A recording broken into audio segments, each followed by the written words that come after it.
Alhamdulillah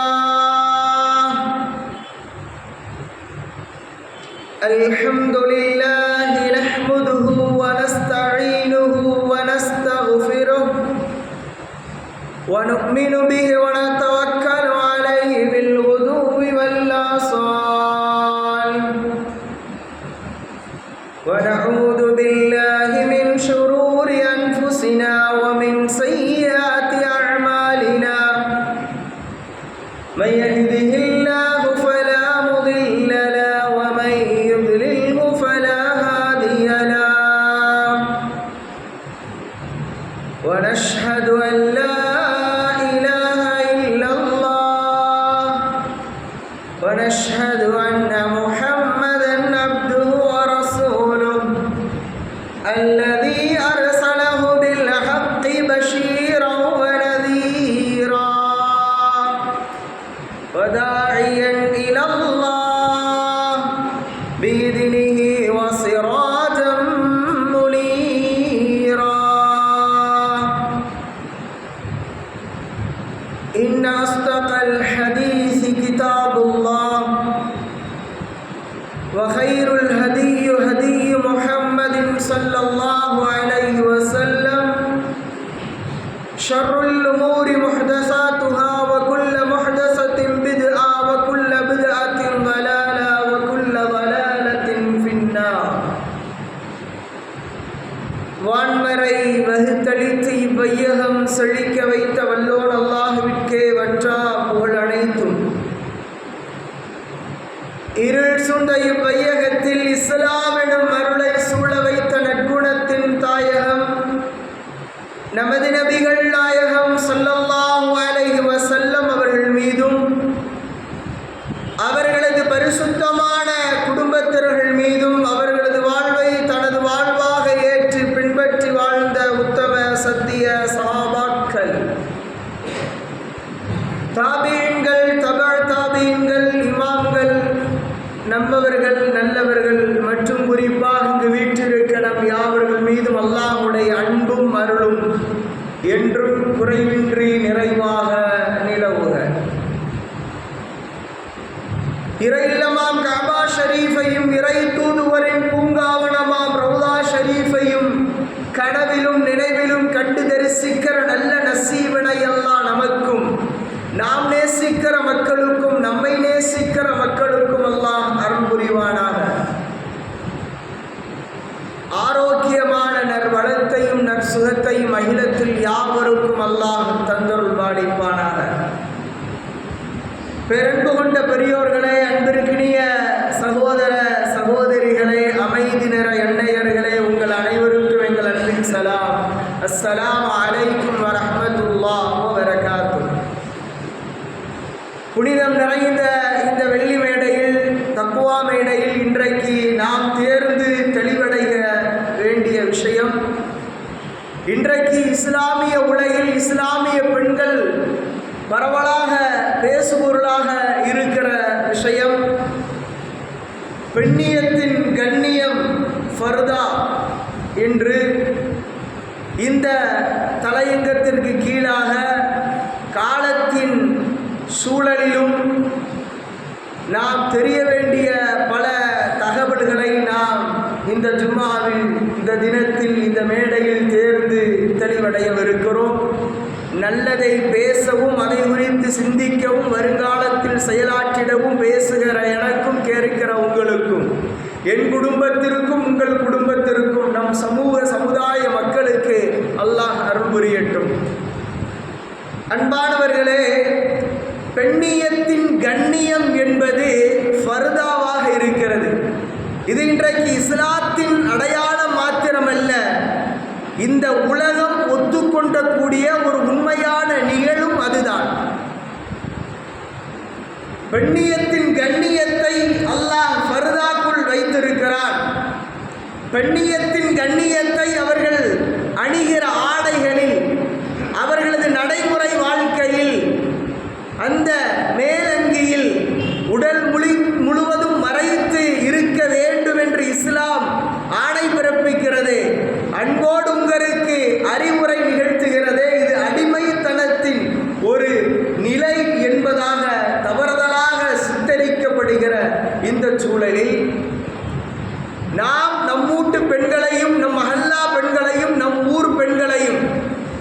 எப்படியெல்லாம் ஒவ்வொரு வீடு வாரியாக தொடங்கி ஒரு இன்டர்நேஷனல் அளவில் பெண்களுக்கு அரணாக இருக்கிற இந்த ஃபர்தா எப்படி முரணாக இன்றைக்கு நவீன நாகரீக உலகில் காண்பிக்கப்படுகிறது என்பதை குறித்தும், இந்த ஆடை விஷயத்தில் எப்படி சிறந்த ஆடை என்பதை குறித்தும் நாம் பேச வேண்டிய, சிந்திக்க வேண்டிய, எடுத்து சொல்ல வேண்டிய சமூக ஊடகங்களின் வாயிலாக பெறப்படுகிற, நாம் கேள்விப்படுகிற நிலைமைகளை, நிகழ்வுகளை குறித்து நாம் அலசவிருக்கிறோம் இந்த ஜும்மாவின் முறையில். அல்லாஹ் மிகச் சிறந்த ஆடை, லிபாசு தக்வா ஸாலிக கைர், இறையச்சமுடைய ஆடை உங்களுக்கு சிறந்த ஆடை என்று அல்லாஹ் இந்த ஆடையை குறித்து அல்லாஹ் பேசுகிறார். பொதுவாக ஒரு சொல்லுண்டு, ஒரு பெண்களின் ஆடை என்பது அவர்கள் பெண்களின் ஒழுக்கம் என்பது அவளது ஆடையை வைத்து தீர்மானிக்கப்படுகிறது.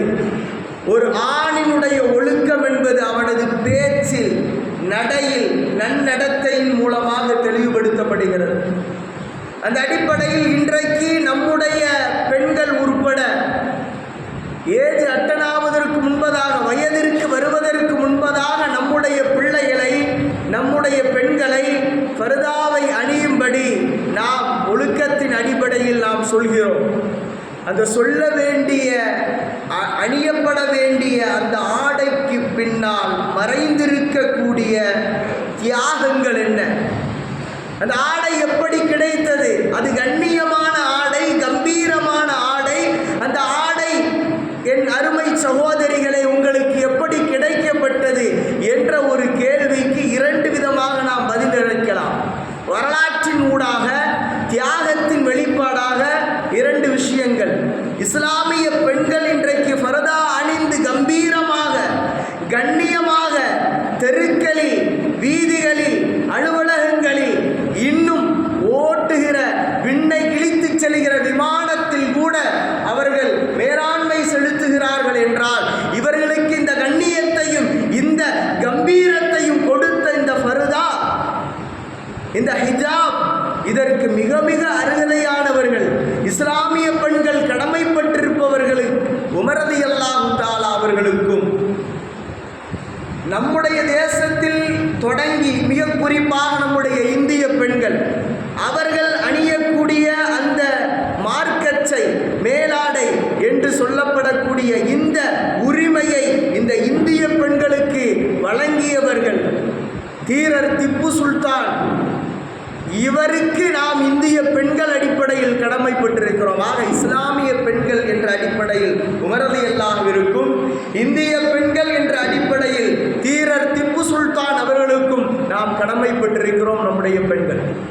அது என்ன உமர் ரலியல்லாஹுடைய வரலாறு? பார்க்கிற பார்வைகள் எல்லாம் சரியாக, மிகச் சரியாக, மிக துல்லியமாக இருக்கும் என்று சொல்ல முடியாது. காரணம், நாமெல்லாம் ஹியூமன் எரர் ஏற்படும். குலிக்கல் இன்சானு தஈஃபா, மனிதன் பலகீனமாக படைக்கப்பட்டிருக்கிறேன் என்று அல்லாஹ் சொல்கிறான். ஒத்துக்கொள்ள வேண்டும். இந்த பார்வை, இந்த இரு விழிகளின் வழியாக பார்க்கப்படுகிற பார்வை, அந்த பார்வையின் ஊடாக எண்ணுகிற எண்ணங்கள், எண்ணத்தின் விளைவாக ஓடுகிற சிந்தனைகள், இவையெல்லாம் நல்லதாகவும் இருக்கலாம், தீயதாக இருக்கலாம். அல்லாஹ் சொல்கிறான், இந்த பார்வையின் மோசடியை நான் அறிகிறேன் அப்படிங்கிறான். அந்த கண்களின் மோசடி, ஒரு ஐ டெஸ்ட் பண்ணால் இவர் ப்ளஸ் மைனஸ் தான் சொல்ல முடியும். இந்த பார்வை நல்ல பார்வை, தீய பார்வைன்னு ஒரு ஒரு ஒரு டாக்டரால் ஒப்பீனியன் கொடுக்க முடியுமா? அல்லாஹ் கொடுக்குறான். அந்த பார்வையின் மோசடிகளை நாம் அறிகிறோம் அப்படிங்கிறான். அப்புறம் பெருமானார் ஸல்லல்லாஹு அலைஹி வஸல்லம் அவையில் வீற்றிருக்கிற சமயத்தில் அவர்களது வீட்டு பெண்களும் சஹாபிய பெண்மணிகளும் இருக்கிற அந்த அவையில் பொதுவாக எல்லா ஆண்களும் கூட்டமாக அமருகிற பழக்கம் இருக்கிறது. அப்பொழுது உமர் ரலியல்லாஹு தஆலா ஒரு கருத்தை சொல்கிறார்கள். நபியே, இந்த கூட்டத்தில், இந்த சபையில் ஆண்களும் பெண்களும் கலந்திருக்கிறார்கள். பார்க்கப்படக்கூடிய கண்களின் பார்வையும் சிந்திக்கக்கூடிய சிந்தனையும் தவறாக இருக்கலாம். ஏன்னா வரக்கூடியவர்களில் கபட வேடதாரிகளான முனாஃபிக்கீன்களும் இருந்தார்கள். பெருமானாரின் காலத்திலே உள்ளொன்று வைத்து புறமொன்று பேசுகிற, அகமும்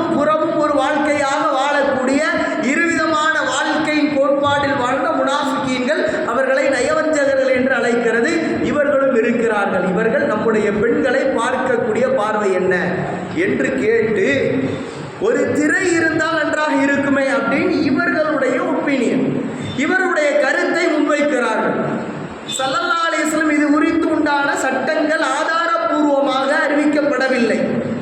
உடனே அல்லாஹ் ரப்பல் ஆலமீன் இந்த கருத்துக்கு இணங்க, இந்த கருத்துக்கு ஒப்ப இந்த வசனத்தை மின் வராய ஹிஜாப், எதை நீங்கள் கேட்க வேண்டும் என்றாலும் ஒரு ஹிஜாபுக்கு பின் நீங்கள் கேளுங்கள் அப்படின்னு ஒரு சட்டம் வந்தது.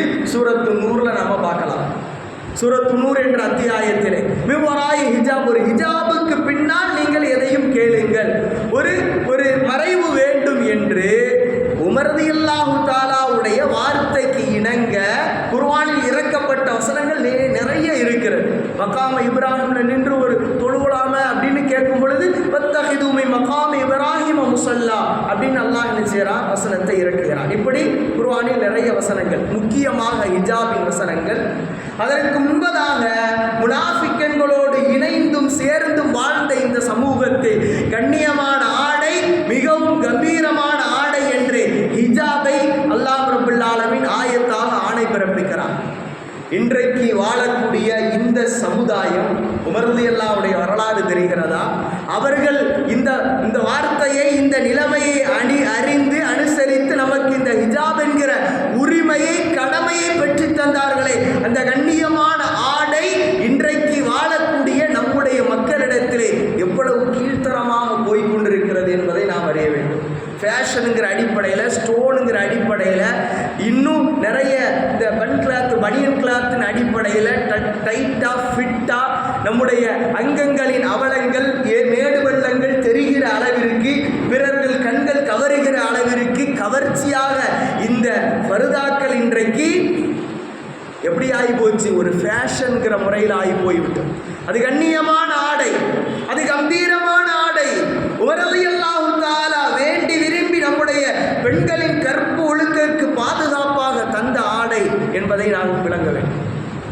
அதற்கடுத்து இந்திய வரலாற்றிலே ஏன் உலக அரங்கில் இல்லாத சில அவலங்கள் உலகத்தில் அரங்கேறியது. 1754 வருடம் தொடங்கி பலவிதமான டாக்ஸுகள், வரிகள் என்று போடப்பட்டு, மிகவும் குறிப்பாக கேரள மண்ணில் திருவாங்கூர் சமஸ்தானத்தில் இருக்கக்கூடிய அந்த கீழ் ஜாதி இனத்தவர்கள் தங்களுடைய மேலாடை மார்க்கெச்சை அணியக்கூடாது என்றும், தங்கள் இல்லங்களில் கதவுகள் ஜன்னல்கள் வைத்து கட்டக்கூடாது என்றும் பலவிதமான டாக்ஸ் வரிகள் விதிக்கப்பட்டிருந்தது. அப்பொழுது இன்னும் சொல்ல போனால் இதில் மிக கீழ்த்தரமான வரிகள், ஒவ்வொரு நாட்டிலையும் ஒவ்வொரு நம்முடைய நாட்டை வலுப்படுத்துவதற்கு, இராணுவத்தை முன்னெடுப்பதற்கு சில டாக்ஸ்கள் விதிக்கிறோம். அப்படின்னா இதில் மிகவும் சொல்வதற்கு கூச்சமாக இருக்கக்கூடிய ஒரு டாக்ஸ், ஒரு என்ன, மார்பக வரி. இது இந்த மக்கள் என்ன செய்யக்கூடாது, அவர்களது மார்பங்களை மறைக்கக்கூடாது, இதுதான் உயர் ஜாதிகளுக்கு இவர்கள் கொடுக்கிற கண்ணியம் அப்படிங்கிற மாதிரி திருவாங்கூர் சமஸ்தானம் அதில் இது மாதிரி ஒரு நிகழ்வுகள் இருந்தது. கிட்டத்தட்ட இந்த மார்பக வரிக்கு எதிராக 1/2 ஆண்டு காலம் போராடி பெற்ற சுதந்திரத்தின் வெளிப்பாடு இன்றைக்கு அரைகுறையாக ஆடை அணிந்து இந்த மீடியாக்களிலே காட்சி தரக்கூடிய பெண்களுக்கு எங்கு விளங்கும்? இப்படி மார்பக வரி போட்டதற்கு பிறகு அதில் இருக்கக்கூடிய ஒரு வீர மங்கை, நங்கையலி என்று அவர்களுக்கு பெயர். ஆனால் அந்த மார்பு இருந்தால் தானா நீ வரி போடுவ அப்படின்னு தன்னுடைய 2 மாரையும் வெட்டி இலையிலே வைத்து அனுப்பி அவர் வீர மரணம் அடைந்தால் அந்த தியாகத்திற்கு பிறகு கிடைத்த அந்த சுதந்திரம்தான் மார்க்கெட்சை. அந்த திருவாங்கூர் சமஸ்தானத்தின் தன்னுடைய ஆளுமைக்கு கீழாக திப்பு சுல்தான் கொண்டு வருகிற பொழுது இந்த நிலைமையை பார்க்கிறார். இந்த நிலைமையை பார்த்து மேட் அசைலம் ஆஃப் காஸ்ட் அப்படிங்கிறார். என்ன மடத்தனமான ஒரு சட்டமாக இருக்கிறது என்று அந்த மண்ணையும் மக்களையும் குறித்து விசாரித்து திருவேலியன், அன்றைக்கு இருக்கக்கூடிய திருவேலியன் என்ற கவர்னருக்கு மனு அனுப்பி இது மாதிரி உண்டான நிலைமையை நீங்கள் மாற்ற வேண்டும் என்று சொல்லி ஒரு 1/2 ஆண்டு காலத்திற்கு பிறகு நங்கையலி என்ற ஒரு வீர மங்கையின் மரணத்திற்கு பிறகு மார்க்கெட்சை அணியக்கூடிய, தன்னுடைய மார்பை மறைக்கக்கூடிய ஒரு உரிமையை கான்ஸ்டிடியூஷன் ஆஃப் இந்தியா என்ற அடிப்படையில் பெற்றார்கள். ஆனால் இன்றைக்கு கண்ணியமான ஒரு உறுப்பு, முதலாக நாம் பிறந்த பிறகு அமுதுண்டு நமக்கு உணவாக தந்த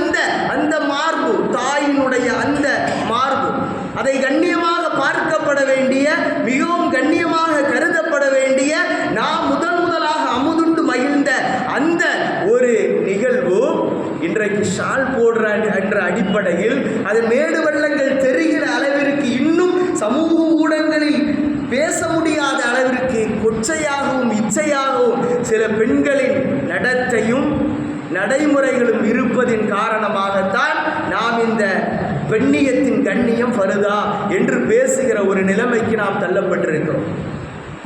அன்பானவர்களே, இந்த பெண்ணியம், இந்த ஃபெமினிசம் பேசக்கூடியவர்கள், இந்த பெண்ணியத்தை குறித்து பேசக்கூடியவர்கள் இந்த ஃபர்தா என்பது அது எங்களுக்கு அடக்குமுறை என்று நினைக்கிறார்கள். அல்ல. ஒரு ஸ்வீட்டை, ஒரு திறந்த பொருளை ஒரு திறந்த வெளியில் நீங்கள் வைத்தால் அதில் எறும்பு மொய்க்கிறது. அதை மூடி வைத்தால் அது சேஃப்டியாக இருக்கிறது. உங்களுக்கு பாதுகாப்பு இஸ்லாம் என்றைக்கோ தந்துவிட்டது. அப்படின்னா ஒரு சுதந்திரம் என்பது அவள் அடையக்கூடிய ஆடைகளில் இருக்கிறது.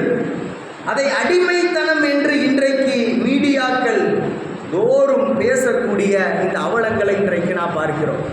மிகவும் குறிப்பாக 3 விஷயங்கள் நாம் தேர்ந்து தெளிவடையக்கூடிய, எல்லாரும் சோசியல் மீடியாவில் பார்த்திருப்பீர்கள். கடையநல்லூர் தொடங்கி கேரளா வரை, இன்னும் நம்முடைய அம்மாப்பட்டினம் வரை எல்லா விஷயமும் நாம் கேள்விப்பட்டிருப்போம். ஆனால் இந்த ஃபர்தாவின் மூலமாக ஒரு சமயம் தழுவிய ஒரு ஆடையை அரைகுறையாக அல்லது அவலட்சணமாக சமூகத்தின் ஊடகத்தின் வாயிலாக ஏன் நீங்கள் பதிவிடுகிறீர்கள்? அதற்கு கண்டனங்கள் எல்லாம், மன்னிப்புகள் எல்லாம் பல விதத்தில் கேட்கப்பட்டது என்றாலும் கூட இந்த விஷயத்தை நாம் தேர்ந்து தெளிவடைய வேண்டும். ஒரு கண்ணியமான நம்முடைய நாடு என்பது செக்குலரிசம் கண்ட்ரி, நம்முடைய நாடு சோசியலிசம் கண்ட்ரி. அந்த அடிப்படையில் ஒவ்வொரு சமயத்தை தழுவி அதற்கென ஒரு டிகினிட்டி, ஒரு அடையாளம் இருக்கிறது. அதுதான் நம்முடைய இந்திய தேசத்தினுடைய ஒரு தேசியத்தின் ஒருமைப்பாடு. வேற ஒண்ணுமில்லைங்க. ஒரு ஆலிம் இருக்கிறார், இந்த தோரணையில போய் ஒரு தவறான இடத்தில் நின்று தவறான பொருளை வாங்கலை. உதாரணமாக அரசே நடத்தக்கூடிய ஒரு பச்சை போர்டு உங்களுக்கு தெரியும். அந்த கடையில் போய் 12 மணிக்கு மேலே அலிம்சல்லாம் டைம்லாம் கரெக்டாக சொல்கிறாருன்னு ஒரு மாதிரி பார்க்காதியோ. ஏன்னா அந்த கடையில் போய் ஒரு ஆள் அங்கே போய் என்ன வாங்குறாரு? ஒன்றுமே வாங்கலை. ஒரு ஆலிம்சா தோரணையில் அல்லது ஆலிம் இல்லையோ போய் வாங்குறாங்க. என்னன்னா ஒரு 500 ரூபாய்க்கு சேஞ்சு வாங்குறாங்க, சில்லறை மாத்துறாரு. ஆனால் மக்களுடைய கண்ணோட்டம் எப்படி இருக்கும்? நீ போ, ஒன்றும் பிரச்சனை இல்லை, அங்கே போய் சேஞ்சு வாங்க தான் போகிற, அங்கே போய் பாட்டில் வாங்க போல, சேஞ்சு தான் போகிற, சேஞ்சு வாங்க போகிற, இந்த ஆடையை எடுத்து ஏன் போகிற கேட்பாங்களா இல்லையா? ஒரு பழமொழி கூட ஒன்று, பனைமரத்திற்கு கீழாக பால் குடித்தாலும் கல் குடிச்சேன்னு சொல்லுவோம். ஸல்லல்லாஹு அலைஹி வஸல்லம் அன்னைக்கே சொல்கிறாங்க, இத்தகு சுபுகள் மூபிகார், சந்தேகம் இழைக்கிற இடத்தை தவிர்ந்திருங்கள். சந்தேகம் தருது அந்த இடத்துல நீங்கள் சேஞ்சு தான் மாற்ற போகிறீங்க. ஆனாலும் உங்களுடைய காஸ்டியூம் எப்படி இருக்கு, உங்களுடைய ட்ரெஸ் கோட் எப்படி இருக்கு, கண்காணிக்கப்படுகிறது. உண்டா இல்லையா? இதுபோல இஸ்லாமியர்கள் இருக்கிற அந்த மத சமயத்தை தழுவி மாத்திரம் அல்ல, சில மதத்தின் அடிப்படையில், சமயத்தின் அடிப்படையில் நான்வெஜ் சாப்பிட மாட்டாங்க, நான்வெஜ் சாப்பிட மாட்டாங்க. அவரு ஒரு நல்ல கறியையும் பொரிச்ச சிக்கன் பீஸையும் அவருடைய ட்ரெஸ் கோடோடு அணிந்து சாப்பிட்றாரு அப்படின்னா அந்த மதம் உண்படுமா இல்லையா? இதுபோல ஒவ்வொரு விஷயங்களும் இருக்கிறது. அந்த ஆடையை ஏன் நீங்கள் கேவலப்படுத்துகிறீர்கள்? அதனால இந்த ஆடையை நீங்கள் உடுத்தாமல் நார்மலா நீங்க அணியுங்க என்பதற்கும் நாம் என்ன செய்யல, ஆதரவு கொடுக்கலாம். அப்படி அணிந்து ஆபாசமாக இஸ்லாம் வரையறுக்கிற நிகழ்வுகளை எல்லாம் கடந்து வாழ்ந்து இழிவை சந்தித்து பிறகு ஹிதாயத்தை பெற்ற நல்ல பெண்மணிகள்லாம் இருக்கிறாங்க. அவங்கள நான் கோடிட்டு காட்டவில்லை, உங்களுக்கே தெரியும். அப்படி ஒரு நிர்வாணம், அப்படி ஒரு அரை நிர்வாணமாக அணிந்து கூட காலப்போக்கில் இது செய்தது எவ்வளவு தவறு, இதை மறைக்க முடியாது. ஆனால் அல்லாஹ்விடத்தில் மன்னிப்பு கேட்டு மன்றாடி ஹஜ்ஜிலையும் உம்ராலையும் மதீனாவில் அந்த அம்மா கதறுது. பார்த்துருப்போம் அந்த வீடியோலாம். அப்படின்னா ஒரு ரெக்கார்ட் பூர்வமாக நடந்துவிட்ட அந்த நிகழ்வு, அந்த பெண்மணி இறந்த பிறகும் அது காட்சியாக காண்பிக்கப்படுகிறது. அதை பார்க்கிறவர்கள் இந்த சிந்தனையோடு பார்க்காதீங்க, பேசாதீங்கன்னு அழுது அந்த அம்மா அவருடைய கண்ணீரின் வழிகள், அதனது வீரியங்கள் என்ன, அதையெல்லாம் இந்த கடையநல்லூர் பெண்கள் உட்பட எல்லா பெண்களும் தெரிய வேண்டும். அப்படின்னா இதுல சமூக ஊடகங்களில் நம்முடைய மக்கள் அதை கையாளுகிற விதம், தவறுதலாக தப்பிதமாக பேசக்கூடிய வார்த்தை நயங்கள் இருக்கிற. சுப்ஹானல்லாஹ், நாமளே அதற்கு ஊக்குவித்து விடுவோமோ என்ற அடிப்படையில் நீ நரகவாசி அப்படின்னு நம்மளாவே இப்படியெல்லாம் பண்றீங்க. அதாவது நல்ல விஷயத்தை நல்ல விதத்தில் எடுத்து சொல்லுங்கள். மார்க்கம் அதை போதிக்கிறது. நீ என்னாலும் இருந்துக்கோ, என்னனாலும் செஞ்சுக்கோ, ஆனால் இந்த ஆடையின் கண்ணியம் இப்படி இருக்கிறது. உங்களுடைய உடையினுடைய ஆடையை, உடலை மறைப்பதற்கு அல்லாஹ் எப்படியான ஆடையை தந்திருக்கிறான் தெரியுமா? அதுவும் இந்த ஃபர்தான்னு அப்படியே நாம பெண்கள் அணிகிற இந்த கருப்பு ஆடை, இந்த வெந்நீர் ஆடை இப்படி முழுவதுமாக போட்டு போகணும் இல்லை. மலேசியாவில் பார்த்தீங்கன்னா ஒரு ஸ்கார்ஃப் முழுவதும் மறைக்கிற ஒரு ஸ்கார்ஃப், அடுத்து மேலே இது மாதிரி போட்டு ஒரு இதெல்லாம் போட்டு, அதுவும் ஒரு ஆடை இருந்தாலும் என்ன செய்யுது, நம்ம பெண்களுக்கு லெஹங்கா அணிகிற மாதிரி, சரிங்களா? இதே மாதிரி எல்லாம் நம் உடலை நாம் முழுவதாக மறைக்க வேண்டும். அது இச்சையாக இருக்கவும் கூடாது, வெளிரங்கத்தில் காண்பிக்க கூடாது. லிபாசு தக்குவா, தக்குவானிலிருந்து ஆடையாக இருக்கணும். அப்புறம் இப்படி ஆடை இருக்கிற பொழுது இதுவெல்லாம் தாங்கி இருக்கக்கூடிய ஆடை ஃபர்தா அப்படின்னு நாம சொல்றோம், ஹிஜாப்னு சொல்றோம்.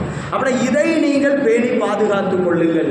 இது இல்லாமல் இன்றைக்கு இந்த ஆடையை குறித்து அவமதிப்பதற்கு எப்பண்டா ஒரு வாய்ப்பு கிடைக்கும் என்று வலைவிரித்து காத்திருக்கக்கூடிய 3 எழுத்து துரோகிகள் இருக்கிறாங்க.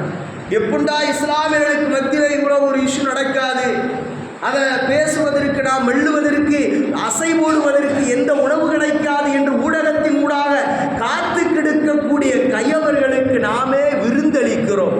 எப்படி இந்த அம்மா பட்டது போல நிகழ்வுகளை போல. அதில் இருக்கக்கூடிய அஜரத்து நம்மளுடைய ஃப்ரெண்டு தான். நடந்த உடனே நான் ஃபோன் பண்ணி கேட்டேன் என்ன விஷயம் அப்படின்னு. இது காலமாக நடத்தப்படக்கூடிய ஒரு உணவின் அடிப்படையில், அதை நாம் எதுவும் மறுக்கலை. அது மேராஜி கந்திரின்னு சொல்லி இப்படியெல்லாம் அதை நாம் ஆதரிக்கலை. இருந்தாலும் உணவு கொடுக்குறாங்க, சரி 4 பேருக்கு பசியாற்றுவது நல்லது. அப்போ இந்த செயல் நடைமுறைப்படுத்தப்படுகிறது, பிறருக்கு பசியாறப்படுகிறது. அந்த உணவில் ஒரு தவறாக ஒரு பெண்மணி வாங்குகிறார்கள். அவர்கள் இதையே வளமையாக கொண்டிருக்கிறார். இதையே ஆண்டாண்டு காலம் வளமையாக கொண்டிருக்கிற பொழுது ஒரு தீமையை கொண்டு தடுப்பது உகந்ததாகாது. ஒரு தீமையை நன்மையை கொண்டுதான் தடுக்க வேண்டும். அப்படித்தான் பெருமானார் தடுத்திருக்கிறார்கள், நமக்கு பாடமாக இருந்திருக்கிறாங்க. இதில் ஒரு விஷயம் என்ன அப்படின்னா, ஒரு ஜமாத், ஒரு மஹல்லா, ஒரு பள்ளி நிர்வாகம் அப்படின்னா அதில் எப்படியும் ஒரு 2 கருத்துகள் இருக்கும். ஒரு ஊருக்கு 4 செய்தா இருக்கிற மாதிரி அந்த வார்த்தை எல்லாம் உண்மைதான். சில மக்களுக்கு முன்னுண்டான பள்ளியாசலை நிர்வகிச்சிருப்பாங்க, அவங்க இப்போ இருக்கக்கூடிய நிர்வாகம் நல்லா இருந்தாலும் அதை எதிர்ப்பாங்க. அது என்ன அப்படின்னா அதனுடைய மென்டாலிட்டி இதுதான். ஏன்னா பள்ளியாசல் பார்லிமெண்ட் நினைச்சிருக்கிறாங்க, இப்போ ஏதோ ஒரு பெரிய போஸ்ட் அப்படின்னு. அல்லாவுக்கு மறுமையில் பதில் சொல்ல வேண்டுமே என்கிற ஒரு எண்ணம் இல்லை. அப்படி அந்த பொறுப்பு வகிக்கிறவர்கள் எவ்வளவு தக்குவாவாக நடந்து கொள்ளணும். அப்படின்னா ஒரு கமிட்டியை பிடிக்கல, ஒரு நிர்வாகத்தை பிடிக்கல, இவர்கள் செய்த வெளிப்பாடு என்ன தெரியுமா? அதில் இருக்கக்கூடிய ஒரு துரோகிங்க. இந்த பெண்ணை அடித்து துன்புறுத்தியதோ அதை நாம் சரி என்று சொல்லவில்லை.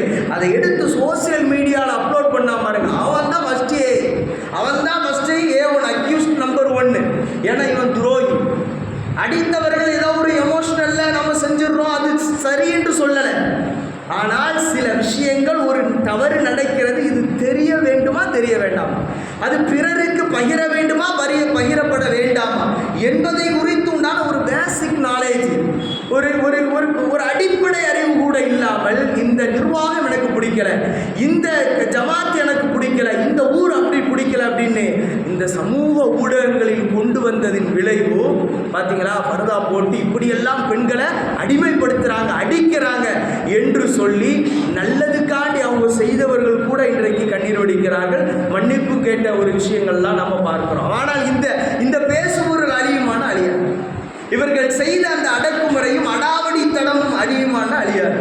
இந்த பள்ளிவாசல் என்றால் இப்படித்தான் நாங்கள் நடந்து கொள்வோம் என்று அராஜகத்தோடு நடக்கிறார்களா இல்லையா?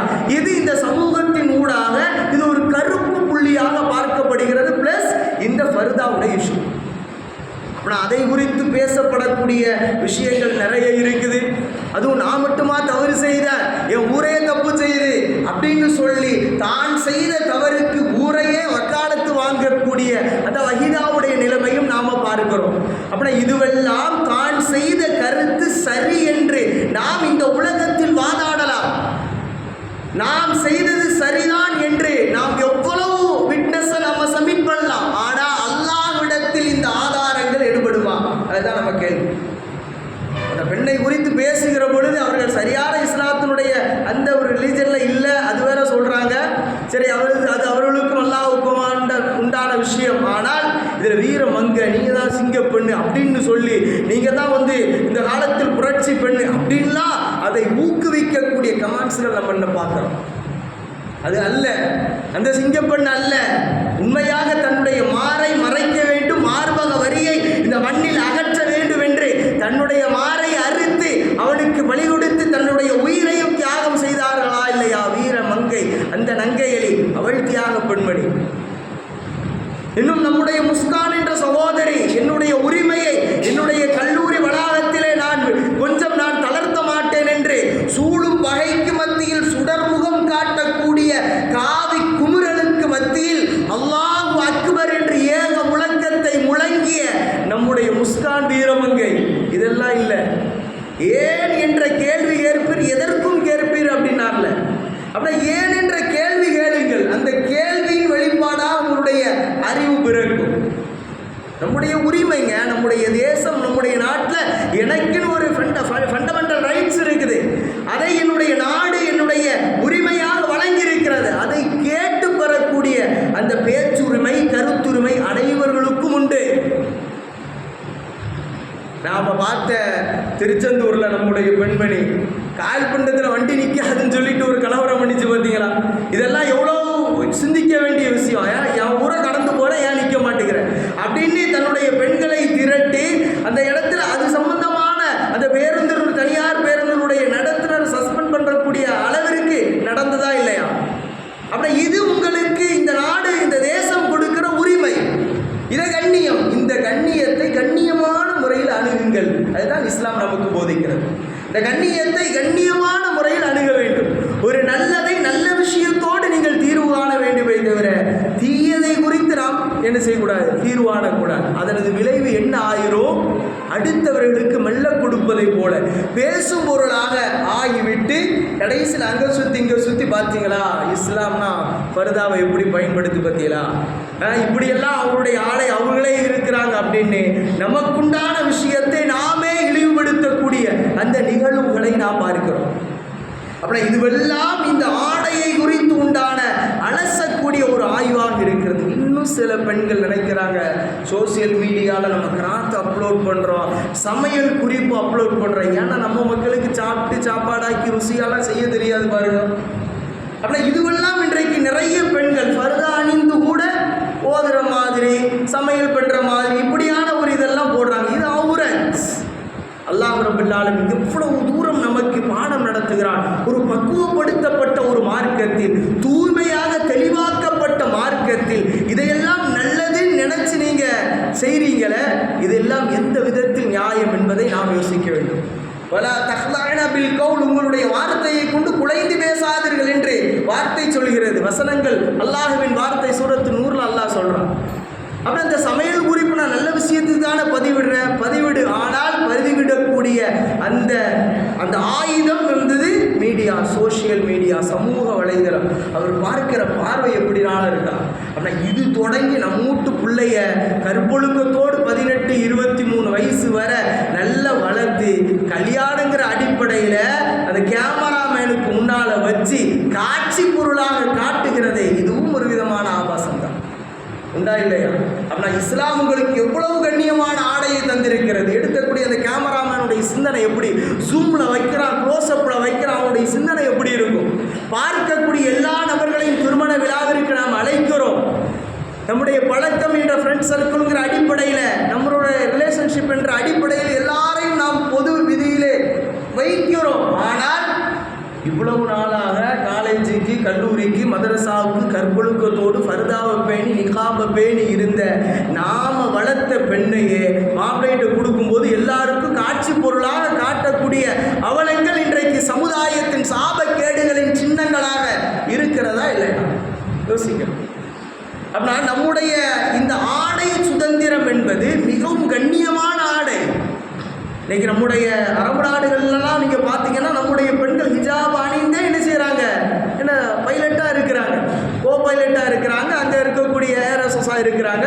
எந்த அளவிற்கு நீங்கள் விஞ்ஞான யுகத்தில் இன்ஃபர்மேஷன் டெக்னாலஜியில் வளர்ந்தாலும் அந்த வளர்ச்சியினால் நாம் நம்முடைய கண்ணியத்தை குலைத்து விடக்கூடாது.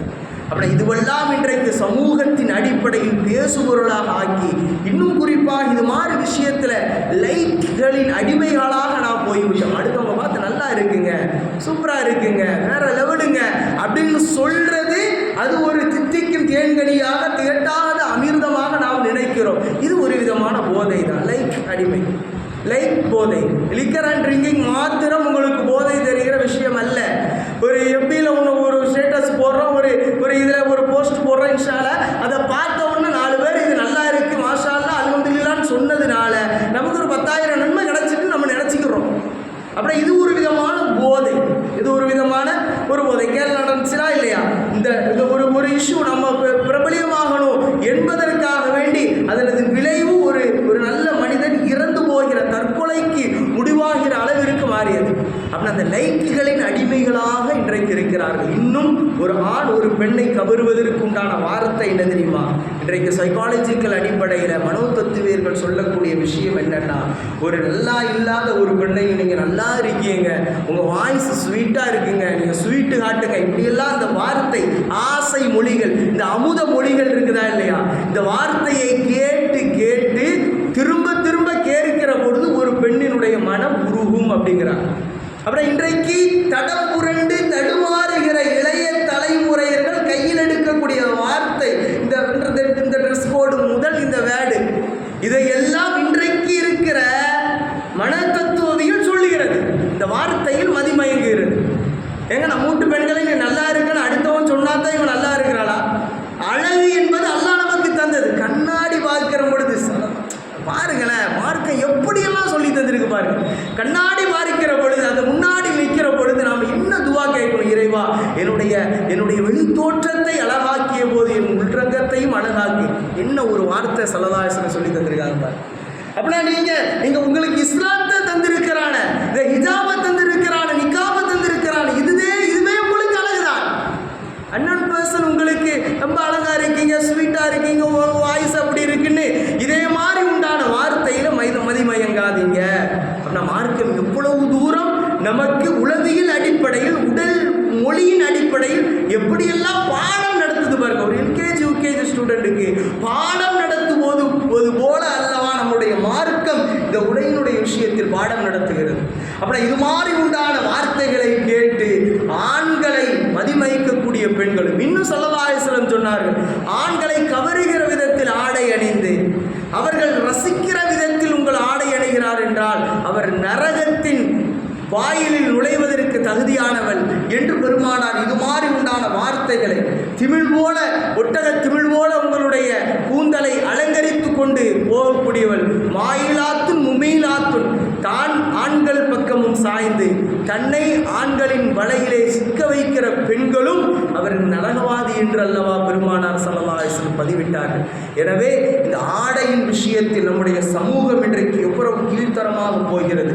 வயது ஒருவருக்கு முன்னால் நம்முடைய பெண்களுக்கு இந்த ஆடையை, நம்முடைய பிள்ளைகளுக்கு இந்த ஆடையை கொடுக்கிறோம். இந்த ஆடையை குறித்து ஒரு பாடம் நடத்த வேண்டும். இந்த ஃபர்தா உன் உடம்பிற்கு எப்படி வந்தது தெரியுமா என்று இதுபோல உண்டான ஒவ்வொரு விஷயங்களை சொல்லி இந்த ஃபர்தாவை அணியாததின் விளைவு அதை உடுத்தியே அவலமான வீடியோக்களை போடக்கூடிய ஒரு நிலைமையை நாம் பார்க்கிறோம். நம்முடைய பெண்கள் அவ்வாறு அல்ல. அந்த வழியில் செல்லாமல் இருக்க நாம் நம்முடைய பெண்களுடைய கற்பையும் நம்முடைய கலாச்சாரம், நம்முடைய பண்பாடை நாம் பாதுகாக்க வேண்டும். இதற்கெல்லாம் பாடுபட்டவர்கள் எப்படியெல்லாம் அவர்கள் அதற்காக உழைப்பு செய்திருக்கிறார்கள் என்ற சிந்தனை நமக்கு எழ வேண்டும். இந்த ஃபர்தாவை குறித்து சோசியல் மீடியாக்களில் பகிரப்படக்கூடிய அந்த விஷயங்களை குறித்து ரொம்பவும் கண்ணியமாக, ரொம்பவும் ஒரு தேர்ந்த தெளிந்த அந்த வார்த்தையை கொண்டு நாம் நலவான விஷயத்தை கையாளணும். அப்துல் பாசித் புகாரி கூட ஒரு பெண்ணை விமர்சிக்கிற பொழுது, நான் கடுமையான முறையில் விமர்சிச்சுட்டேங்க, ஒரு சோசியல் மீடியாவில் அந்த பெண்ணு வந்துச்சு, இப்படியெல்லாம் நான் ஓப்பன் ஸ்டேட்மெண்ட் சொல்லிட்டேன். அந்த பெண்மணி தன் தவறை திருந்தி வருந்தி அல்லாஹ்விடத்தில் கண்ணீர் வடிக்கிறார். அப்படின்னா கண்ணீர் வடித்து தௌபா செய்து மீட்டுட்டா, அது மீண்டுட்டு அல்லாஹ் அங்கீகரித்துட்டான். ஆனால் நான் சொன்ன அந்த வார்த்தை அழியுமா அப்படின்னு அவர் கண்ணீர் வடிக்கக்கூடிய வீடியோக்களை நம்ம பார்க்கணும். அப்படின்னா நலவான ஒரு விஷயத்தை வைத்துதான் ஒரு நலவுக்கு நாம் தீர்வு அளிக்க வேண்டுமே தவிர தடித்த வார்த்தைகளால், தடம் புரண்ட வார்த்தைகளை நாம் அங்கு பயன்படுத்துவதை தவிர்க்க வேண்டும். இதுதான் நம்முடைய இஸ்லாம் நமக்கு சொல்லி தந்திருக்கிறது. எனவே நம்முடைய பெண்கள், பெண்ணியத்தின் கண்ணியமான ஆடை என்பது ஃபர்தா. அது உங்களுக்கு என்றைக்கும் கண்ணியத்தையும் கம்பீரத்தையும் எங்களை அடிமைப்படுத்தவில்லை என்பதை நாமளும் உணர்ந்து நம் சமுதாயத்திற்கு உணர்த்த வேண்டிய அந்த நிலையில் இருக்கிறோம். வல்லோன் அல்லாஹ் நமக்கு தந்த அந்த ஆடை சுதந்திரத்தை சரியான முறையில் அவனுக்கு உகப்பான வழியில் பயன்படுத்தி அல்லாஹ்வின் கட்டளைக்கு இணங்க வாழ்ந்து அல்லாஹ்விடத்தில் திருப்தியான ஒரு முஃமின் என்கிற அந்தஸ்தை பெறக்கூடிய நல்ல வாக்கியத்தை அல்லாஹ் என் குடும்பத்திற்கும் உங்கள் குடும்பத்திற்கும் நம் சமுதாய மக்களுக்கும் அல்லாஹ் தந்தொடர் பாடிப்பானாக. எதை பேசினோமோ பேசிய நானும் கேட்ட நீங்களும் அதன்படி கடைபிடித்திட அல்லாஹ் அருள் புரியட்டும். அஸ்ஸலாமு அலைக்கும் வரஹ்மத்துல்லாஹி வபரகாத்துஹு.